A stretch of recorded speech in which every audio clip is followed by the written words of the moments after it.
আসসালামু আলাইকুম। ডিপ্লোমা ক্লাসরুমে সবাইকে স্বাগত জানাচ্ছি। তো আমরা কিন্তু সময় স্বল্পতার কারণে ইঞ্জিনিয়ারিং মেকানিক যে সাবজেক্টটা আছে এই সাবজেক্টের সাজেশন দিতে পারি নাই। তো তোমাদের অনেকের রিকোয়েস্টের কারণে আজকের ভিডিওতে আমরা এই সাবজেক্টের কয়েকটা রচনামূলক প্রশ্ন দাগাই দেব। আশা করি যে এগুলার মধ্যেই কমন আসবে আর কি।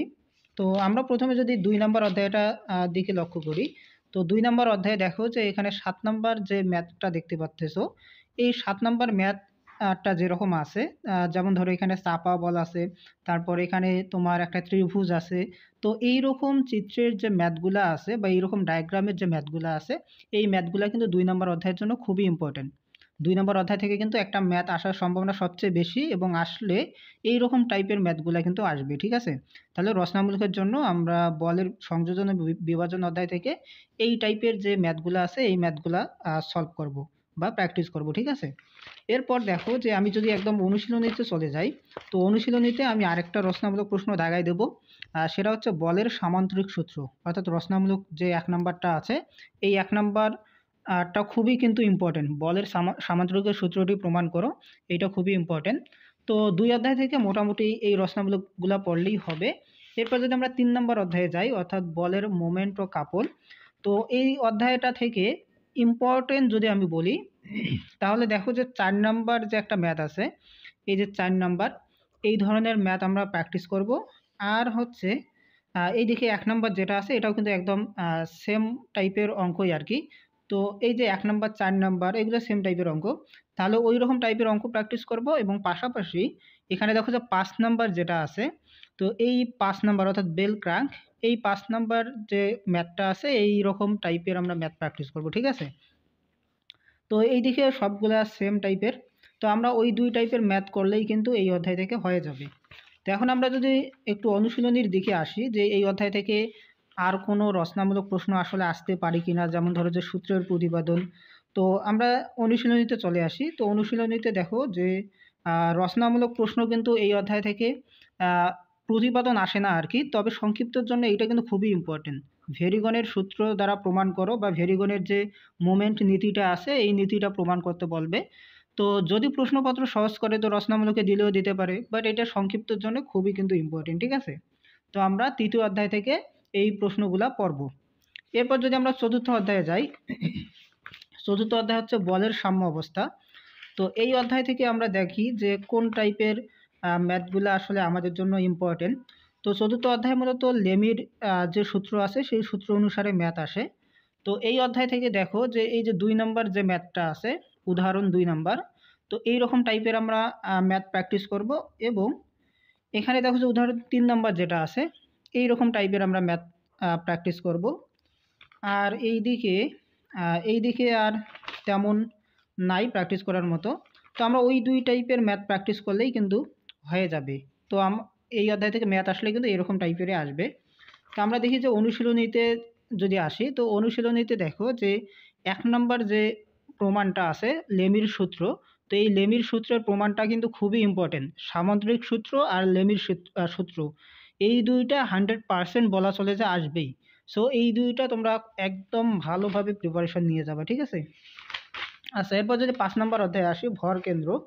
তো এই ভর কেন্দ্রের অধ্যায়টা এই অধ্যায়টাও কিন্তু ইম্পর্টেন্ট। এখান থেকে প্রতিবারই প্রশ্ন আসে। তো আমরা এই অধ্যায়ে যদি আমরা ইম্পর্টেন্ট প্রশ্নগুলা একটু দেখি বা ইম্পর্টেন্ট ম্যাথগুলা দেখি, তাহলে দেখো যে শুরুতে এই যে ৬ নাম্বারটা, উদাহরণ ৬ নাম্বার, এইরকম টাইপের অঙ্কগুলা সেটা আই হইতে পারে, জেড হইতে পারে, এল হইতে পারে। তো এইরকম টাইপেরগুলা কিন্তু ইম্পর্টেন্ট। যেমন এখানে এই যে ৭ নাম্বারে এল টাইপের এল সেকশন আছে। তো এটা হচ্ছে আই সেকশন। তারপর হচ্ছে তোমার জেড সেকশনে থাকতে পারে। তো এইরকম যে সেকশনগুলো আছে এই সেকশনগুলা গুলার যে ম্যাথ আছে এইগুলা করবা। এবং এর পাশাপাশি এই যে দেখো যে এখানে ১২ নাম্বার যে ম্যাথটা আছে, এই যে ১২ নাম্বার, এই ১২ নাম্বার ম্যাথটা তোমরা সলভ করবা। তাহলে এই কয়েকটা ম্যাথ যদি করো, তাহলে এই অধ্যায়ে কিন্তু যে কোনো ধরনের প্রশ্নই দেখো না কেন সবগুলাই কিন্তু তোমরা পারবা। কারণ এই ২টা টাইপের মধ্যেই কিন্তু সব ধরনের নিয়ম চলে যাচ্ছে, ঠিক আছে? তাহলে আমরা ৫ নম্বর অধ্যায় থেকে এই প্রশ্নগুলা পড়ব। এবং আমরা যদি রচনামূলক প্রশ্নের দিকে আসি, তো রচনামূলক প্রশ্নের ক্ষেত্রে এখানে দেখো যে ২টা রচনামূলক প্রশ্ন আছে। একটা হচ্ছে ক্ষেত্রের ভর কেন্দ্রের ক্ষেত্রে এটা প্রমাণ করো, আর একটা হচ্ছে ত্রিভুজের ভর কেন্দ্রের ক্ষেত্রে এটা প্রমাণ করো। তো এই দুইটা প্রমাণ কিন্তু খুব একটা ইম্পর্টেন্ট না, বাট তোমরা চাইলে একটু দেখে নিতে পারো, কারণ এটা খ বিভাগে দিলেও দিতে পারে। তো তোমরা এমনি জাস্ট দেখবা, এটা এতটা ইম্পর্টেন্ট না। এরপর যদি আমরা 6 নম্বর অধ্যায়ে আসি, তো 6 নম্বর অধ্যায়ে আমাদের ওই যে সেম 5 নম্বর অধ্যায়ে যে টাইপের আর কি সেকশনগুলো করছি, তো ওই টাইপের সেকশনগুলোও কিন্তু 6 নম্বর অধ্যায়ে করলেই হবে। তার মধ্যে এই যে এখানে একটা দেখো যে উদাহরণ 1 নম্বর যেটা আছে, তো এই যে উদাহরণ 1 নম্বর এটাও কিন্তু ওই যে 6 নম্বর 5 নম্বর অধ্যায়ে যেরকম টাইপের করেছিলাম ওই রকম টাইপের মধ্যেই কিন্তু পড়ে। তোমরা একটু জাস্ট যদি চিন্তা ভাবনা করো বা একটু যদি খাটাখাটি করো তাহলে বুঝতে পারবা যে একই রকম টাইপেরই কিন্তু সেকশন। তো 5 নম্বর অধ্যায়ে যেরকম সেকশন পড়ছি সেম সেকশনগুলো আমরা এখানেও পড়ব। এরপর দেখো যে আমরা যদি অনুশীলনীর দিকে আসি, তো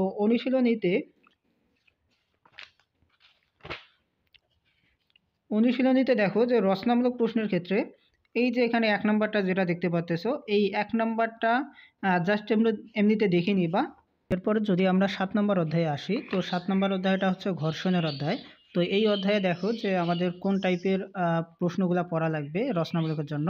তো শুরুতে দেখো যে 1 নম্বরটা, 1 নম্বরে বলছে দেখো যে এটা হচ্ছে হেলানো তলের ওপর বস্তু রাখার ক্ষেত্রে এইরকম টাইপের আমরা পড়বো। এবং আর ইম্পর্টেন্ট হচ্ছে 2 নাম্বার টাইপের, অর্থাৎ মইয়ের যে ম্যাথগুলো আছে, তো মইয়ের ম্যাথগুলো পড়বো এবং হেলানো সারফেসে বস্তু পড়া বা রাখার ক্ষেত্রে এইরকম টাইপের ম্যাথগুলো করবো 7 নম্বর অধ্যায় থেকে, ঠিক আছে।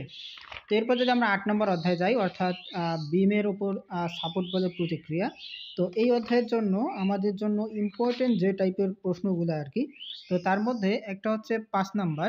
তো 5 নাম্বারটা দেখো যে বিস্তৃত বল, মানে কোনো তলের ওপর বিস্তৃত বলের ক্ষেত্রে, এবং সেই বিস্তৃত বলের কিন্তু বিভিন্ন রকমের ভাগ আছে।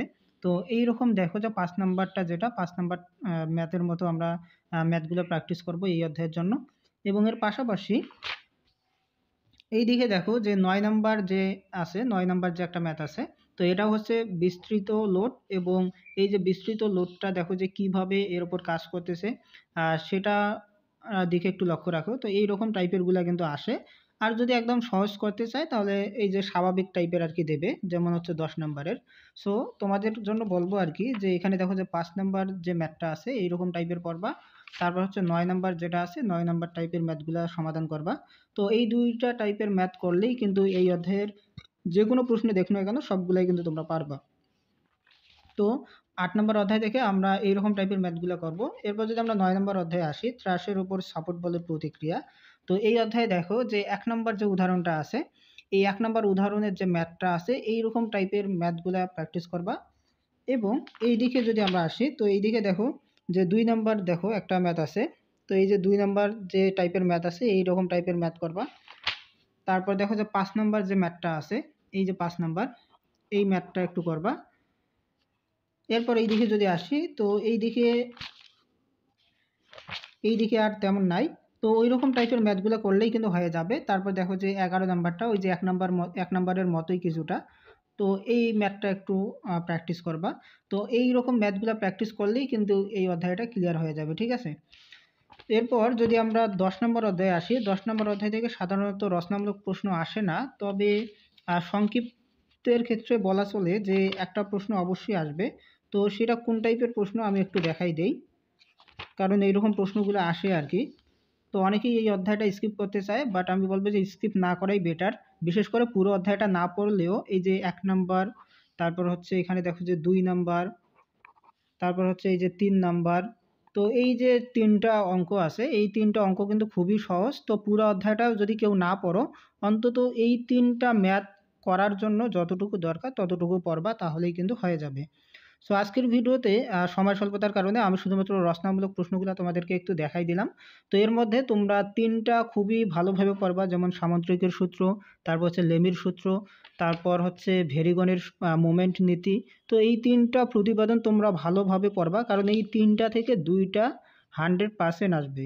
এবং এর পাশাপাশি আমি যে টাইপের রচনামূলকগুলো দেখাই দিলাম মানে ম্যাথের মতো আর কি, তো এই ম্যাথগুলো প্র্যাকটিস করবা, কারণ এই সাবজেক্ট থেকে বেশিরভাগ কিন্তু ম্যাথ আসবে।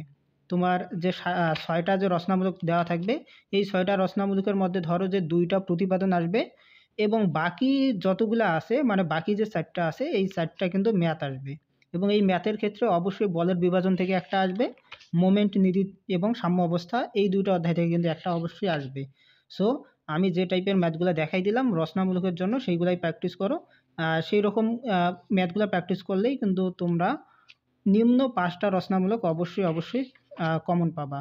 তো আজকে এই পর্যন্ত, সবাই ভালো থাকো, সুস্থ থাকো, আল্লাহ হাফেজ।